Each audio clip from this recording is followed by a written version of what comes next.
Bonjour, nous sommes le mercredi 24 juin 2026 et le sujet est le Royaume-Uni, démission du Premier ministre Keir Starmer, ici à l'image devant le 10 Downing Street. Andy Burnham se porte candidat. Le Premier ministre britannique travailliste Keir Starmer, notamment tenu responsable de la déroute historique du Parti travailliste aux élections locales du 7 mai, a annoncé sa démission ce lundi.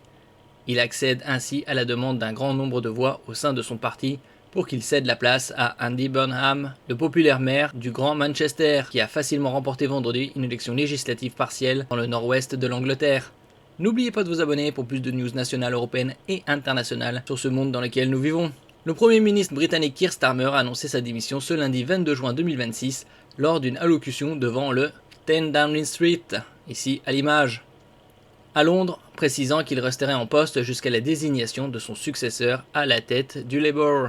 Toutes les décisions que j'ai prises ont eu pour objectif de faire passer en premier le pays que j'aime. C'est pourquoi je vais démissionner de mon poste de chef du Parti travailliste, a-t-il déclaré, visiblement éprouvé et très ému. Des erreurs notables. L'impopulaire chef du gouvernement, en poste depuis juillet 2022, même pas 2 ans, résistait depuis des mois à des appels à démissionner, accusé d'avoir nommé ambassadeur à Washington un proche du pédocriminel Jeffrey Epstein, Peter Mandelson, et surtout d'avoir mené son parti à plusieurs larges défaites électorales.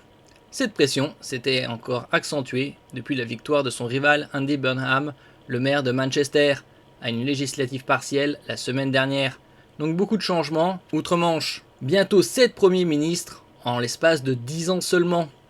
Et maintenant, Keir Starmer va rester en poste jusqu'à la fin de l'été, donc ce sera 2 ans puisqu'il était nommé en juillet 2024. J'ai parlé à Sa Majesté le Roi, Charles III, ce matin pour l'informer de ma décision. Je demanderai au comité exécutif national du Parti travailliste d'établir un calendrier prévoyant l'ouverture des candidatures le 9 juillet et leur clôture avant la fin de la pause estivale, le 1er septembre, a précisé le dirigeant de 63 ans devant des caméras. Un homme d'État. Immédiatement après l'annonce de sa démission, la présidente de la Commission européenne Ursula von der Leyen a salué un homme d'État qui a contribué à rendre l'Europe et l'Ukraine plus sûres. Quant à Nigel Farage, le chef de file du parti anti-immigration Reform UK, en tête des sondages nationaux depuis des mois au Royaume-Uni, il a appelé à la convocation d'élections législatives le plus tôt possible. Le Labour garde une large majorité au Parlement et des législatives ne sont pas prévues avant 2029. Donald Trump avait pris pour acquis dès dimanche la démission de son homologue britannique.